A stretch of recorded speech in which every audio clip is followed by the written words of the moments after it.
welcome back to Sextra, where we talk about sex and all the extras. I'm Honey. And I'm Maria. And today we're going to talk about STIs. Oh, yeah. So exciting. So glad we're here. We made it to this topic.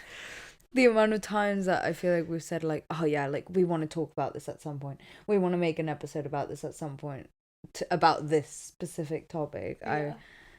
So many times, but it's finally here. Yeah, so we're going to talk a little bit about each STI and mainly about my STI, which is herpes, in case you guys didn't know. Honey's second coming out. Yeah.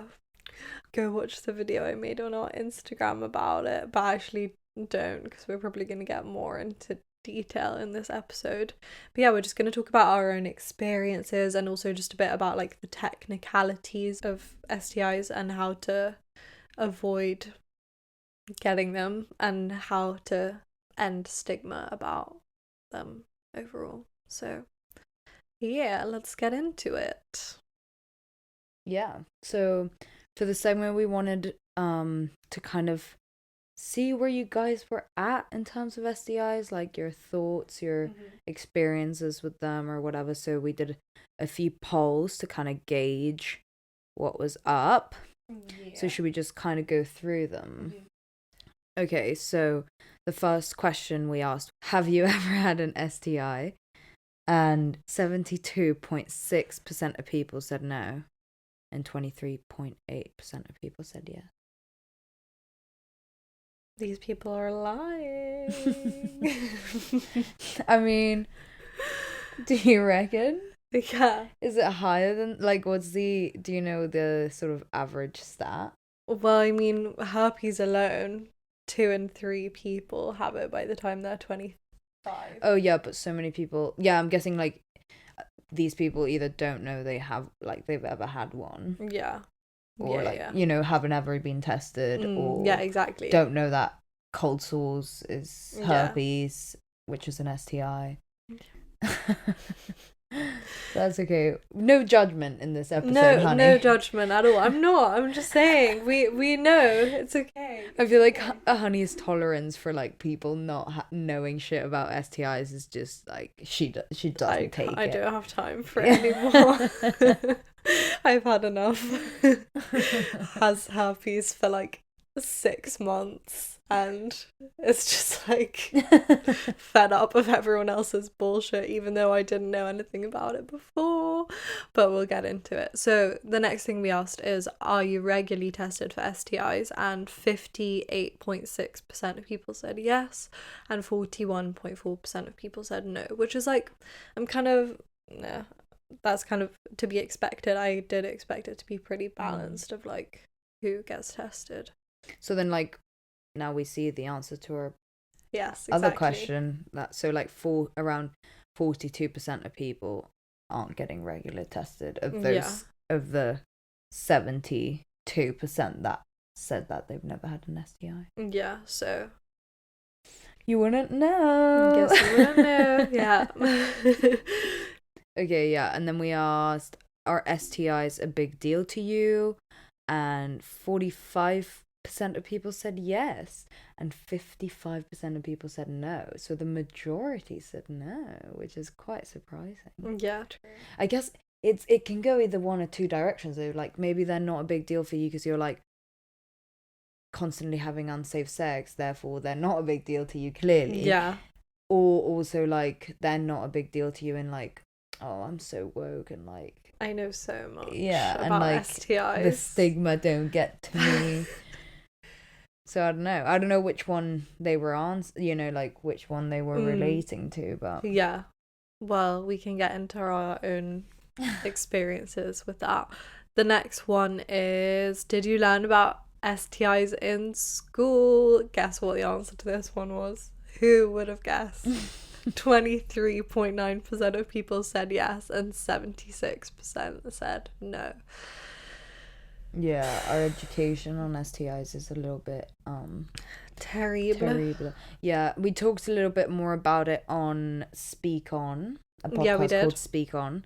We have an episode about sex ed there, but on there, yeah, we talked a little bit about how, like, at least our education was very much like they just showed us these like horrible pictures of like kind of like worst case scenario, like these guys, you know, like the ones that they put on cigarette packets, like it was that but for STDs, and it's like makes you think that it's like a really fantasy kind of thing, like something that wouldn't happen to you, like it's so horrible that it's like a horror story, like something that happens to like the unlucky few, and therefore like mystifies sex and like STIs in a really weird way when they're just like a common cold almost, you know, you can almost get it like that. So it's like, I don't know, I just think it's a little bit unrealistic and a little bit like just not really educating you, because education is about like facts and truth. It doesn't prepare you for anything. Like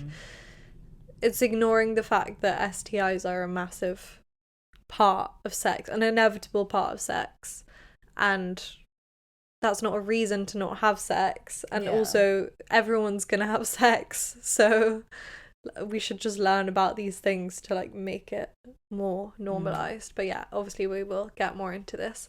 The next question: what's scarier, getting someone pregnant or getting an STI? And 38% said STIs and 62% said pregnancy. That's pretty high for STIs. I mean, like, I guess it's because like people really?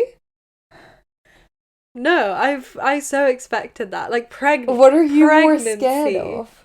I mean, I already have an STI. Exactly. So obviously you're more scared of pregnancy. Like that's what I'm saying. I think like nearly 40% of people saying they're more scared of getting an STD than pregnant. That's a bit ridiculous.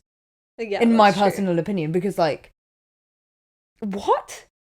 I mean, I guess you can just abort it. I do remember one time, like I talked to one of our friends about it. I won't name and shame because it's quite a shameful thing, actually. We were just, this was around the time, like, I think you got chlamydia, and it was like the, you know, like we were the thing at the time, the talk of the town. No, but like people were talking about STDs around that time. I remember having a few conversations about it, and we were just talking about it, and I was like, oh yeah, like what would you rather get, chlamydia or get pregnant?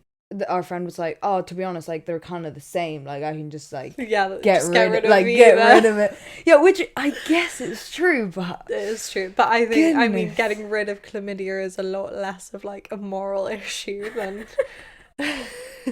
than abortion. Not that I'm like, you know what I mean, obviously I'm pro-choice, but anyway, this is a massive tangent, but yeah, sorry for that. But that was to say that I feel like people's minds genuinely do go to like, oh, would I rather get AIDS and die or get pregnant and get an abortion? Yeah. In which case, like, the obvious choice surely is the abortion. But yeah, this is what I mean. Like, I feel like it's because STIs are very like horrified, or I don't know what the word is. Just like worst case scenario. But nowadays it's very unlikely to die of HIV. You can take medication you can take medication that literally essentially makes it like not transferable, or I'm not that well versed on it. I don't know whether you know more about it.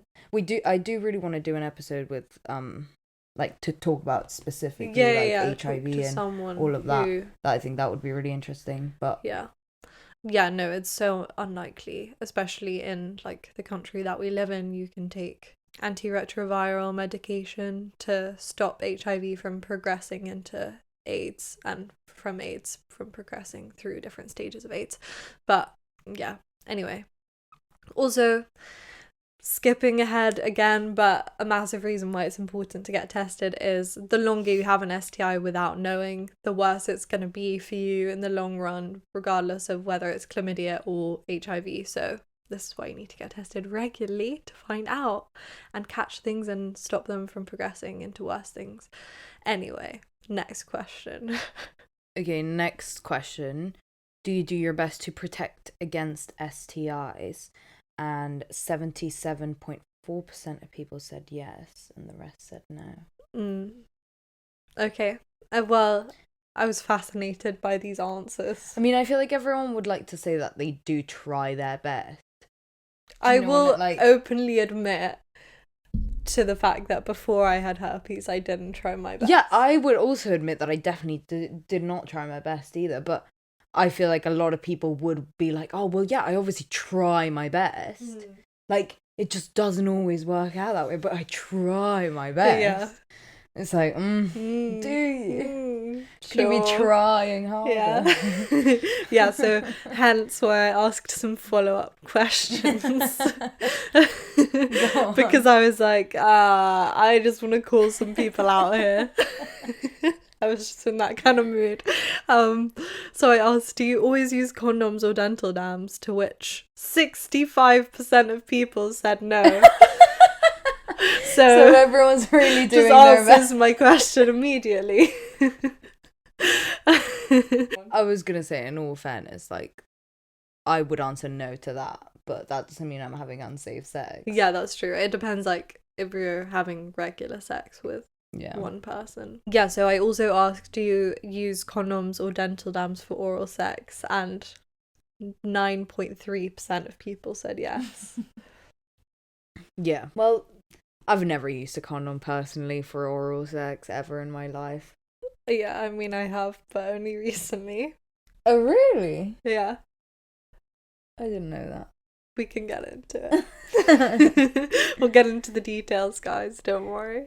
Okay, well, straight up also asked, have you ever had unprotected sex? 96.2% of people said yes, so doing their best, You're doing your best, aren't you? I mean, obviously we are joking. Like, we know stuff happens in the moment. Also, we are in that category. Yeah. Like, all this judgment is coming, like, to myself too. Like, it's really not actual judgment. You know? Fully. But it's just kind of funny that we all said we were doing our best, but in reality, we all know we're not. And then I was like wondering if people are protected for if they're prepared for safe sex, as in, do they like carry protection with them? And it was like pretty 50-50 on this one, which again, I feel like there's a whole thing as well that guys should have condoms at all times and girls never really have them. So what do you have opinions on that? No, not really. I mean, I literally only bought condoms like for maybe the first time the other day. Oh wow. Yeah, because I've just always used free ones. Okay, 50-50. Pretty good. And then, do you always bring up protection before sex? And 63% of people said that they do. Yeah. So, like, that's pretty good. That's pretty surprising to me. Like, I would think that it was lower. Yeah, same. Do you, in your, obviously not with your boyfriend, but have you ever, in your life, have you ever said the word condom to someone during sex? Actually, no, I actually never have. Ever? I've never talked about protection before having sex with someone. Except, like, the time after I lost my virginity, like my straight virginity, I, like, told the guy, I was like, oh, don't you think we should have used a condom? And then he was like, yeah, and then the next time we used a condom. But then, like, the time after that we didn't. And the time after that we didn't. And we kind of just never did again. Yeah. Or maybe we did a couple times, but... And that I genuinely think that's the only time. And then when, like, my boyfriend's really quite on it with these sorts of things. Like, he's not about to just pull out or anything. Like, he's not gonna risk it at all. So one time I lost my pill and, like, we used condoms then. But that's, like, the only time I've ever had a conversation, like... But it's more from, like, a pregnancy perspective. Yeah, no, and yeah, the boyfriend one, and then, like, the other times I guess it was a pregnancy. Yeah, no. Yeah. Did you bring it up, like, before at all, like before the whole herpes thing? Yeah. Were you in the habit of bringing it up before? If it was like just a random not a random person, but if it was like a casual partner, then yeah. But if it was a regular partner, we never really use condoms. Fair enough. But as in not like, but like, a boyfriend. Would you bring it up? Not like a boyfriend. Yeah. A couple of times. Not every time. If they didn't bring it up, I probably would have said something. But I'd usually wait for the other person to bring it up. Yeah, fair enough. Last one. Do you ask your partners about their STI or testing history? And 61% said yes, and 39% said no. Again, I'm pretty surprised about that. Oh, really? Yeah, because as in, like, I'm not surprised if it's, like, someone that you're seeing, like, regularly and stuff, and, like, you're like, telling each other shit about your lives. But if it was, like a one-night stand or, like, a stranger, I've never done that. Ever in my life. Like, have I talked to someone about being tested? Yeah. Like, I wouldn't offer up that information, I don't think. Yeah, a stranger. But I probably would have used a condom with a stranger instead of just talking to them about it. So, yeah. But I mean, anyway, let's get into the main episode, because let's talk about our experience with STIs. And I don't know. I mean, we've both had chlamydia, as we have stated previously, I'm very sure. And I feel like neither of us really let that affect how we went on with our lives from then on. Yeah. So, thoughts, feelings around getting chlamydia, how you felt at the time, all of that. Lovely stuff. Well, I kind of was like, oh shit, like, this actually happened to me. Like, I was quite surprised, like, genuinely quite shocked, which I don't really understand why, but I don't know, I wasn't really, like, that embarrassed. Like, I don't really remember feeling any, like, bad feelings. I don't even remember being, like, that scared about having to tell the people. Like, I don't remember caring that much. Like, I do remember it being like, oh god, that's so awkward. Like, it was awkward, but it wasn't even, like, that extreme. Like, I remember being quite, like, careless about it. And I think, like, my whole approach to it was really careless. Like, not even just the way I felt about it, but, like, then what I did after, and, like, how I just got it 3 times in a row because I just wasn't. Like, in my head, I literally couldn't care less, like, essentially. And I don't know, I guess, like, it's good that I felt that way, because at least I didn't feel, like, all this shame and, like, all of this taintedness and, like, wow, I can never have sex again or whatever. But, like, I don't know, looking back, I do feel like I should have taken it a little bit more seriously and been like, yeah, right, like, I probably shouldn't be, like, messing about and, like, doing this, because, like, yeah, even though I can just get rid of it really easily.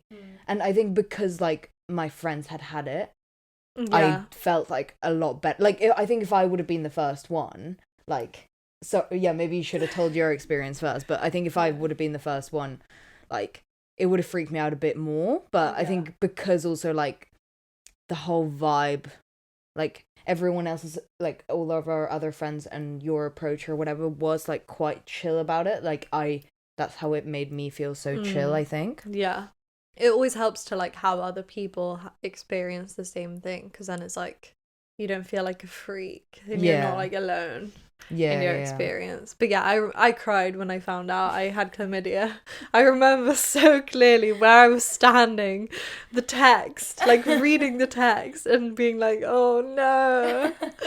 And I thought I had gonorrhea for ages, which I thought was worse, but they're kind of exactly the same thing. It just sounds worse, I think. Yeah. So I was like, oh no, and then I was like, oh, I have chlamydia. Oh, okay.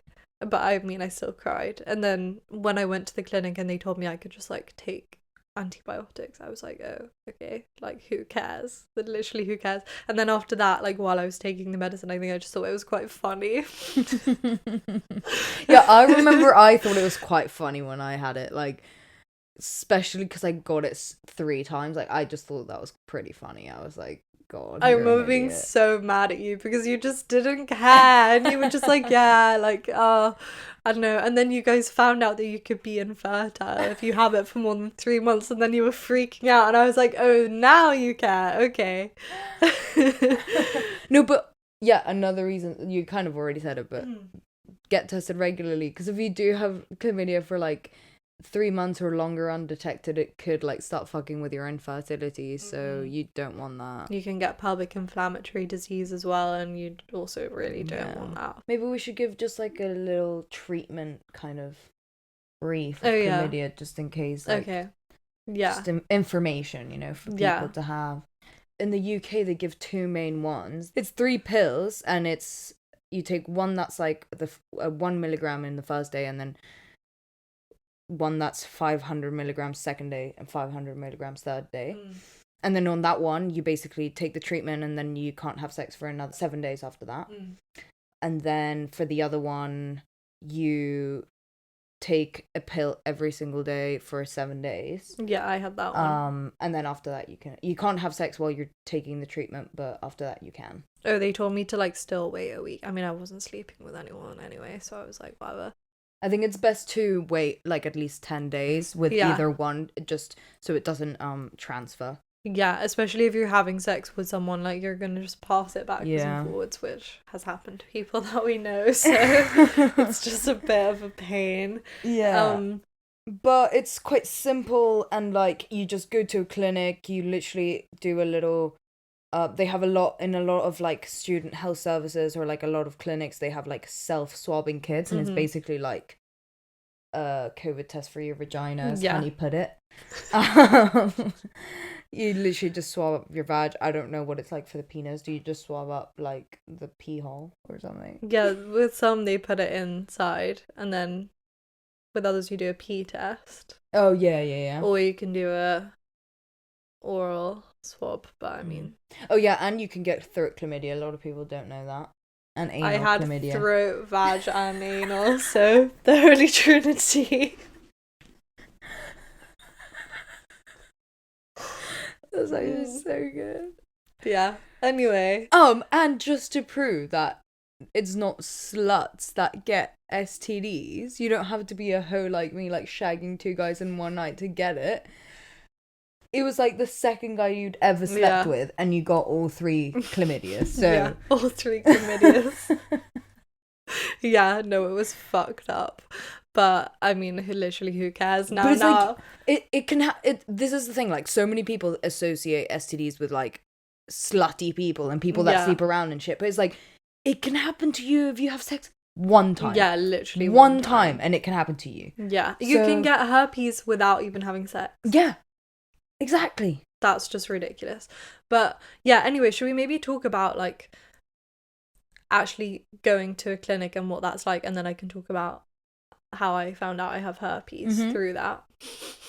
Yeah, so I feel like a lot of people are really scared of going to clinics, which I'm so desensitized to it now that like I don't really care, but I do get that it is kind of a scary experience because you have to go and like literally tell them your whole sexual history and like what things you did in particular, and it's a stranger, and I don't know, like if you have a weird relationship with health professionals, which a lot of people do, then yeah, it's definitely a weird experience. But I love sexual health professionals so much. They're always so much more helpful than any other doctor. They're so kind, and they're always like really open-minded as well, because the amount of stuff that they hear and the amount of fucking genitals that they look at every single day, they just do not care. I don't know what, like, do you agree? I also feel, I agree, and I feel like they always like divulge so much information when you go there. I feel like they're almost so conscious that people's like base of sexual health knowledge is so low that like they just want to get it all in your head like before you walk out the door or something.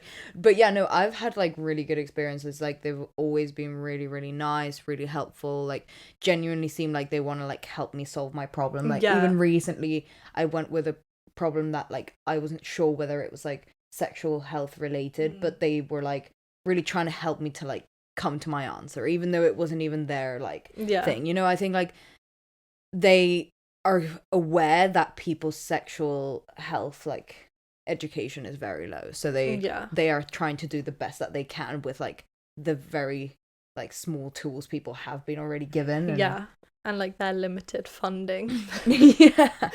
And I feel like I can always ask them such stupid questions, or like something that I think is a stupid question, and they won't even bat an eyelid. They really do not care at all. So yeah, just for anyone who's like worried, I mean, obviously we're very lucky in the UK compared to other places, even compared to fucking America. I mean, America's like a fucking third world country, but yeah, we're so lucky in the UK, and we have the NHS, so that makes things so much better. But I can't speak for what it's like in other places, to be honest, but just for our UK people. Yeah. Actually, speaking of sexual health professionals, I didn't find out from a sexual health professional that I have herpes. And then I went home, I literally cried all the way home, which I never cry. I mean, I never cry, and I never cry in public. But I just had to wait for a week to find out. And they said they'd call me, but obviously they didn't call me to tell me. So after like a week, I was like, I yeah, because imagine that week you're like hanging on for dear life. Literally all I was thinking about. I was trying to manifest that I didn't have herpes. I was like, when I wake up, I'm not gonna have herpes. And I was like, oh, maybe it's just like a friction burn from like my vibrator or something. And literally all of my friends were being like, no, I'm sure you don't. But I was kind of just like, I know that I do, you know. Anyway, then I had another doctor's appointment about something else, and she was like, at the end of the call, she was like, oh, by the way, your test came back positive, and all she said was you should use condoms when you have sex. And I was just like, oh yeah, that was dodge, the like that whole you finding out about herpes, like everything was just really like they just weren't giving you information and like not really telling you what you had to hear. Like I thought that was really bad.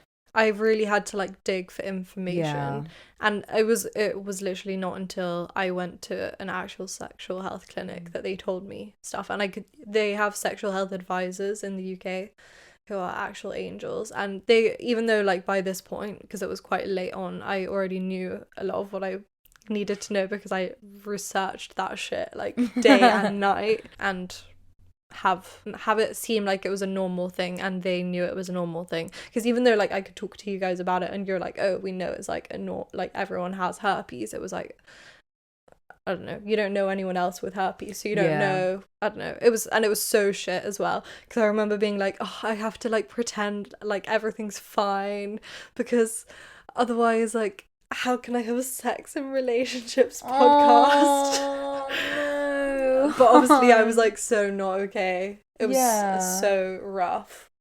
Well, it's like life-changing information about your health. Like, I feel like it's not to take away from the whole message of like we want to remove the stigma, and like really it isn't that big of a deal, but like it's still your health. It's still something that you're gonna live with every day. It's still something that like every time you have sex with someone, like you will think about.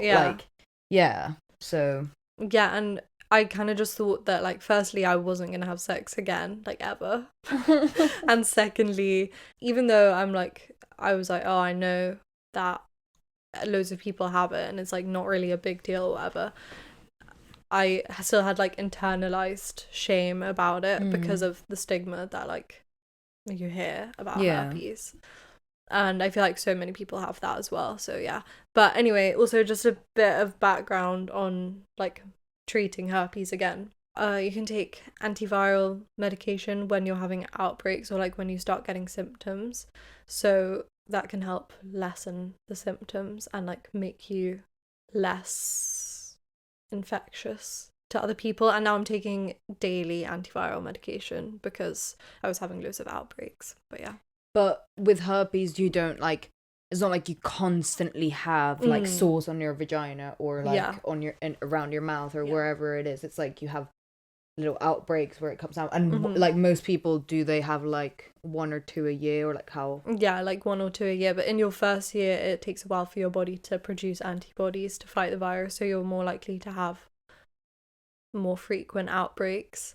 But yeah, and also it's kind of crazy. This is literally how I talked myself down from being like, this is a massive deal. It's firstly like finding out how many people have herpes, which is 70% by the age of 25, which is insane. Yeah, that's like you'll so have high. one kind of herpes, and that can be genital or oral, but they're both like a sexually transmitted disease technically.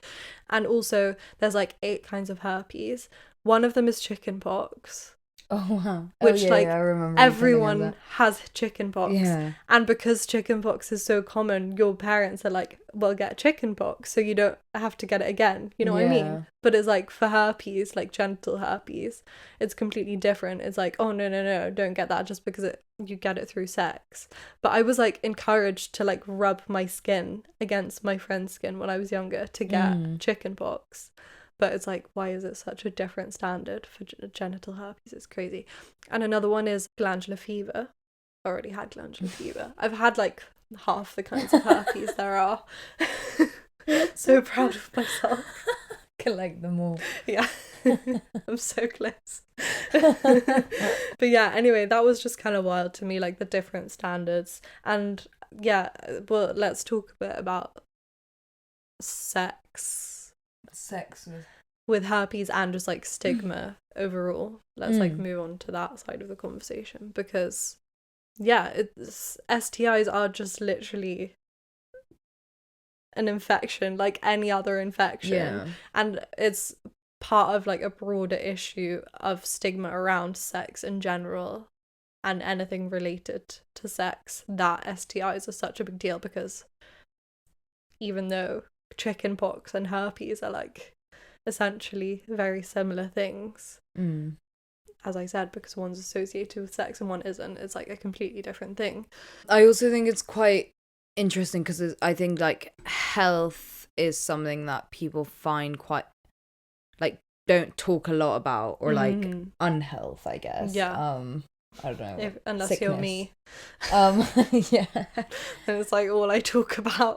But it's in like openly, and I think then like it being like having a sexual component as well, it's like there's that extra level of shame of like you're unhealthy and it's in a sexual way, so like you're extra dirty and extra tainted in some kind of way. So I do understand like why a lot of people like don't.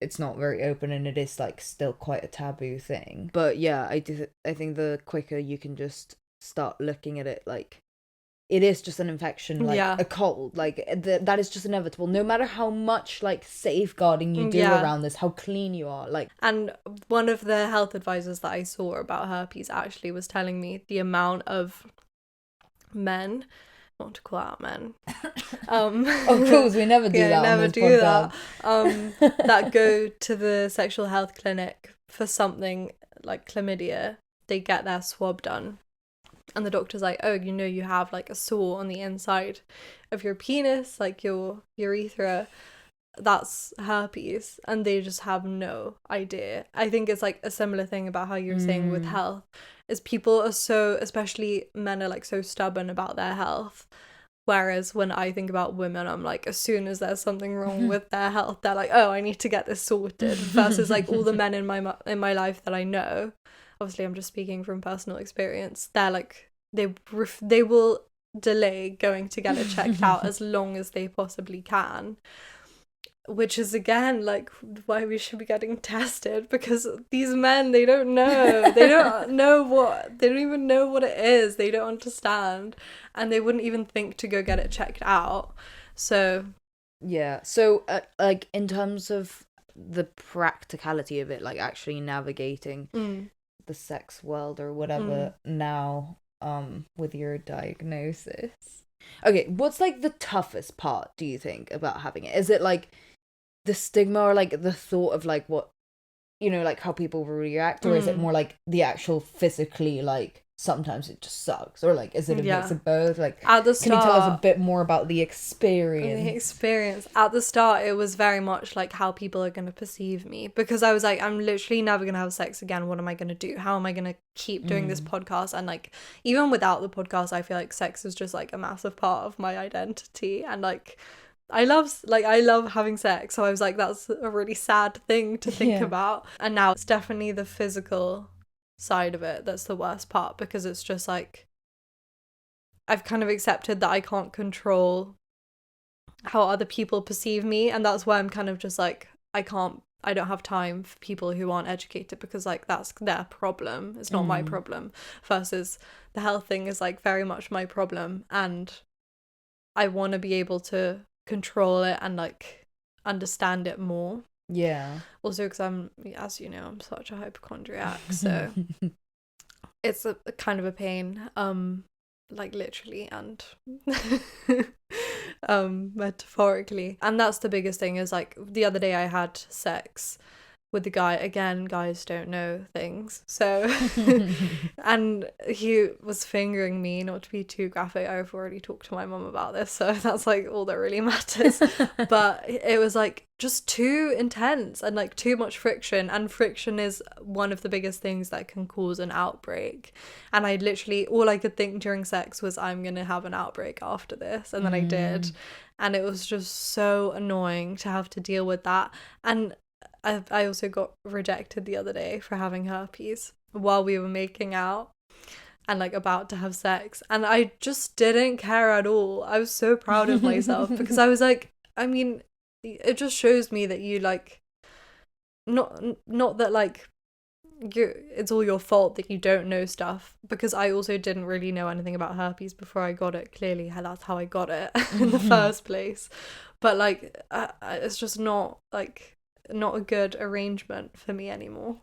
So it's like almost, you know, a nice little filter in your dating life. Yeah, it actually is. And all the people that I've talked to that are like okay with me having herpes or know a bit, there's like different levels to it. The people who know about it, the people that are like okay with me having herpes and they just want to ask questions or whatever, they want to have a conversation about it, they're good at having sex. But the people who know a bit about herpes already, they're amazing at having sex, which just proves that this is part of this should be an essential part of sex education, because it all comes together. Like, it's not just about learning STIs and being like, oh, this is what you take for herpes if you get herpes, and this is what you take for HIV and chlamydia. Like, these are all the medications. It's like, how can we understand that STIs and pregnancy and all of these things, it just comes along with sex. You can't have sex without thinking about these things,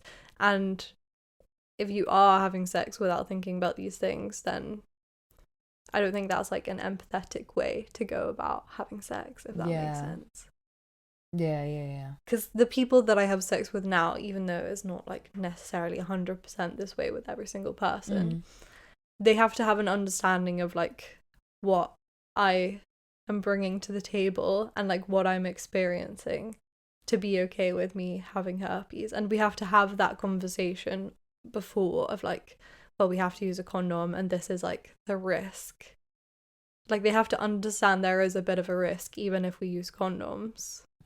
They have to be willing to take that risk. That risk, even though now I'm on medication, it's basically 0%. But yeah, so it's just empathy from both sides. Yeah, no, that does, like, that makes a lot of sense, and that's quite a nice sort of silver lining, I guess. And yeah, it also goes the other way. Like, I can't be angry at people for not knowing about STIs. It's just like, okay, well, that just means we're like not a good fit. It's like, okay, whatever. It's really not a problem. Yeah, it's not against those people. It's just maybe they're just not the people for you. Yeah, exactly. Oh yeah, have you ever thought, you know how you said like that guy that was like just rubbing your vagina quite vigorously, and you were like, oh, this is gonna give me an outbreak. Like, have you ever thought about or like, has anyone even asked, like, you know, when you disclose and like you are like, oh, if you want to ask any questions, like, feel free. Has anyone ever asked, or have you ever said like, oh, like, friction kind of makes it worse, so like maybe if we do this like a little bit more of this rather than this, it would be better, or like yeah. No, I said to, I mean, I did say to that guy, like, I can't, like, my vagina can't take any more because the friction is really not good. And I kept being like, oh, can we use lube, because I bought lube for the first time. Nice. Yeah. And yeah, I think he just didn't really get it, but that's fine, whatever. And then yeah, with other people, I've said like, oh, this would be better. Yeah, I think it's kind of like made me have to fulfill my goal of communication. Be like, oh, do you mind if I do this? And having to be like confident when I say to someone I have herpes, like in the middle of a sexual situation. I feel like anything after that is like fine. Yeah, you feel like I can do anything. Yeah. That's pretty cool. Yeah, it is pretty cool. So yeah, and I feel like I'm just at a good place with it now. Yeah, for sure. So yeah, but it was definitely I'm proud of you, girl. Thanks, baby. It was definitely a roller coaster. It was just not okay for a while. You like are so, I feel like you got over it so quick. Like I feel like it would have, if it would have been me, or I don't know, well I don't know what I would have been like in that situation, but like honestly I feel like you've dealt with it very well. I can't fault you, really. I still haven't met anyone else who has herpes or knows they have it. Yeah, that's weird. Apart from my ex. Yeah, the amount of people that just don't, that must just not know. Yeah, so 70% of people by the time they're 25 have it. But of all the people that have one strain of herpes, 2 in 3 people don't know that they have it. Oh my god. Yeah. We're literally walking around a herpes incubator. But this is, that's what I mean, as in like it's not even a thing, because like once the thing is the majority, then like yeah, exactly, like it's so inescapable that I don't know. And that is like one perspective that I've seen on the herpes Reddit thread, for example, people being like, oh, I'm kind of glad I have it because like now I can't get it again, you know, like, and there's this whole push to get a vaccine for herpes, but people are like, literally, what is the point? Because what if you just get it again, you know, because not everyone's going to get the vaccine, so it's still going to be passing around, like, yeah. So yeah, I mean, but anyway, enough about herpes. I feel I don't know, should we just talk about like sex education and like how we think it should be taught instead? Yeah, I was gonna ask, like, my ending question was like, how do you think like we can realistically be safer about sex and like have safer sex and know more about STIs and stuff? So I guess give us a little bit hand in hand. It is one of those things that you do kind of just have to live it, because obviously we lived it. We got chlamydia and we didn't really care, and that's fine, but there is like another level of education that needs to happen in terms of like the emotional effects of it, rather than just like scaring people into thinking that everything is the worst case, to the extent that they're like in denial about the fact that they could get it. Yeah. And also it should just be more centered on like get tested rather than don't get an STI. Yeah, no, I can agree more. Yeah, like get tested rather than STIs are bad and like avoid them at all costs, and just promote like just being safer rather than like, if you have sex, this is what will happen. You know? It's like, if you do get an STI, like, don't worry, nothing bad will happen. Like, this is what you can do. I think teaching how to like talk about, like communicate about protection and just pregnancy, everything to do with sex would be good, because I mean, that would come along with consent education, but also just like, how do you bring up those things with someone, especially when you're young? It's kind of scary. Yeah. Because you don't want to seem like uncool or whatever. Yeah, and I was genuinely just thinking like, why? Like, what could I have told myself like at that age that I know? Because like now I would never have done that. Yeah. But it's like, how can you tell 18-year-old Maria in a way that she will like listen and hear you? And I do feel like when you are younger and like going into the world of sex, like just around like the last like teenage years of schools are of school or whatever, I feel like the cool thing to do is to not care and like to be irresponsible, and like you kind of have to act like you're so nonchalant about everything. So I don't know whether like you can just like make that go away, but I think just remember that like sexual health is still your health, and like you should still like you should always put your health first. But I mean that's still kind of useless advice, because I just hear that and be like, shut up. Yeah, even though it's not the end of the world if you get an STI, just try not to. Yeah, and you can get you can get condom cards. Yeah. Like, can you explain that a bit? Yeah, so there's this thing in the UK called C cards, which you can get the card from like various pharmacies. You just type it into Google and there's like a website and you can put your postcode in, and you can get free condoms up until you're 25 or something, which is really good, and I feel like more people should know about.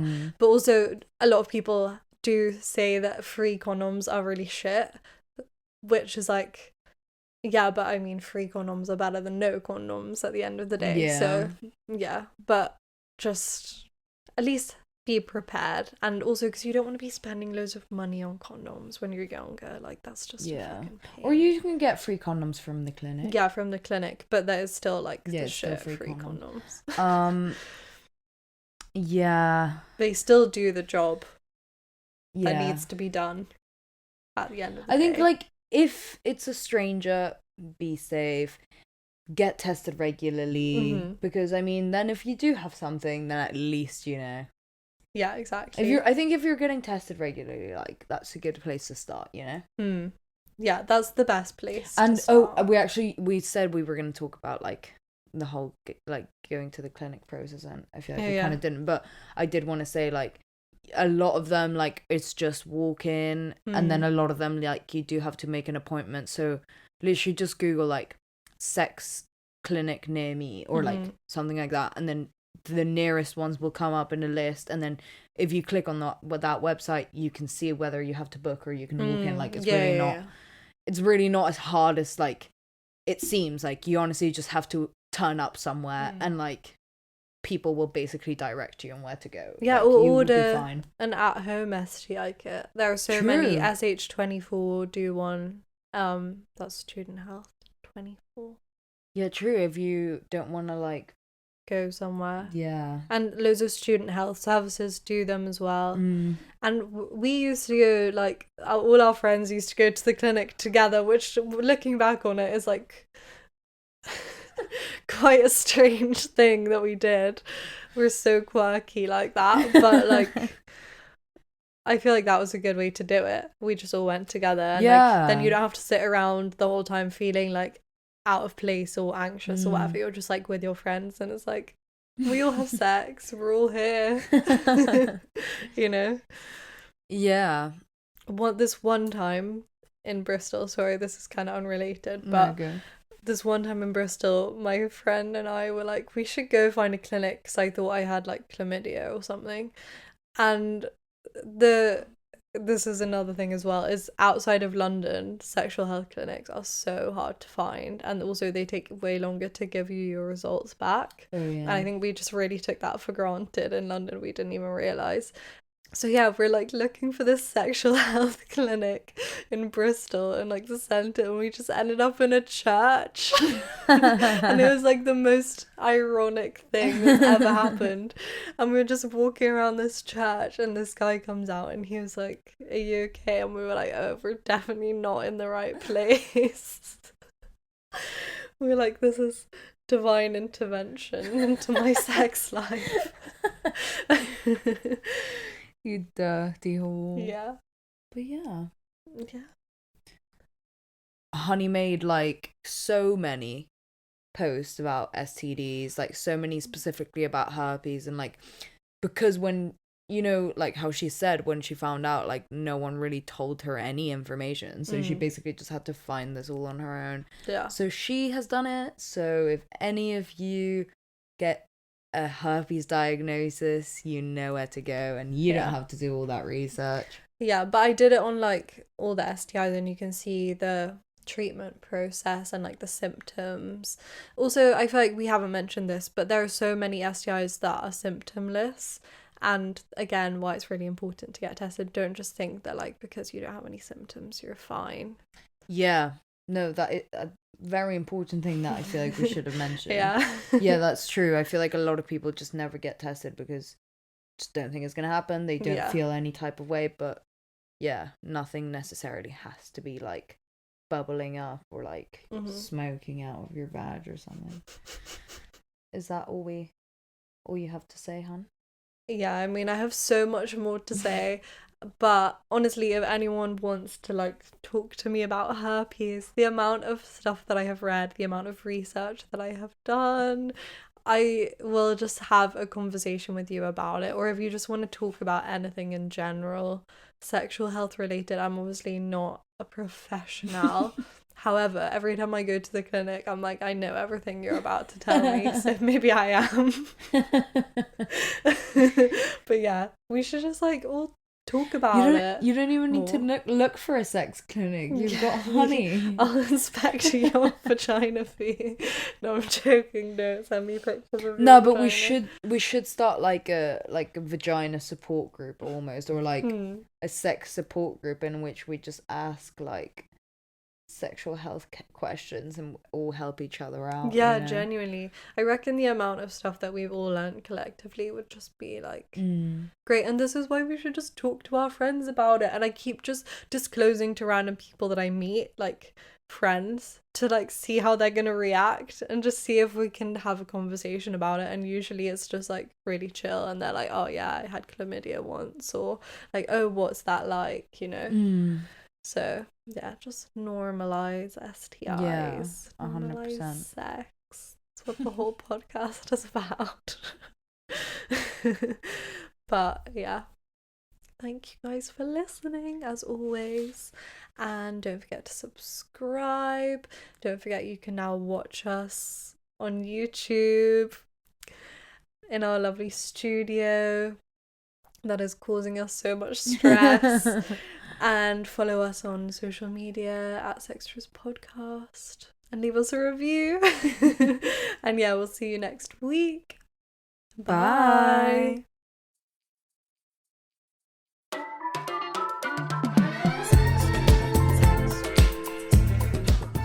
You've been listening to Sextras, presented by Honey Jane Wyatt and Maria Jose Hayodatiyi.